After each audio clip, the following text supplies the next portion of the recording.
কোনো রাজনৈতিক দলের বিভিন্ন অঙ্গ সংগঠন থাকতে পারে, কিন্তু কোনো ব্যাংক থাকতে পারে না।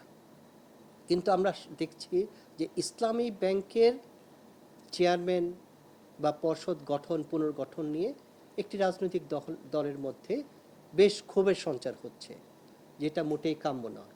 এ থেকেই প্রশ্ন হচ্ছে, তবে কি ওই প্রতিষ্ঠান থেকে একটি রাজনৈতিক দলের অঙ্গ সংগঠনের রূপ নিল? আমি ব্যাংকের বাংলাদেশ ব্যাংক হস্তক্ষেপ করছে, হস্তক্ষেপ নয়, চেয়ারম্যান নিয়োগদান করলেন এবং চেয়ারম্যান নিয়োগদান কারণে ব্যাংকের মধ্যে একটি রাজনৈতিক গ্রুপের মধ্যে কিছুটা অসন্তোষ থাকছে।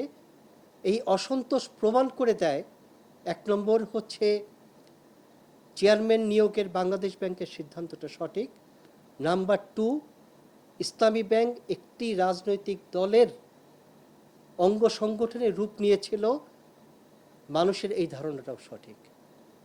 মবের কারণে উনি পদ থেকে বাধ্য হয়েছিলেন। তার বিরুদ্ধে যদি দোসরদের সহযোগিতা করার সুনির্দিষ্ট কোনো অভিযোগ থাকত, সরকার পতনের প্রায় 2 বছর হতে চলল এবং নির্বাচিত সরকারের পূর্বে অন্তর্বর্তী সরকালীন সরকারও 1.5 বছর দেশ চালিয়েছে, তার বিরুদ্ধে কোনো এলিগেশন কিন্তু লিখিতভাবে সৃষ্টি হয়নি।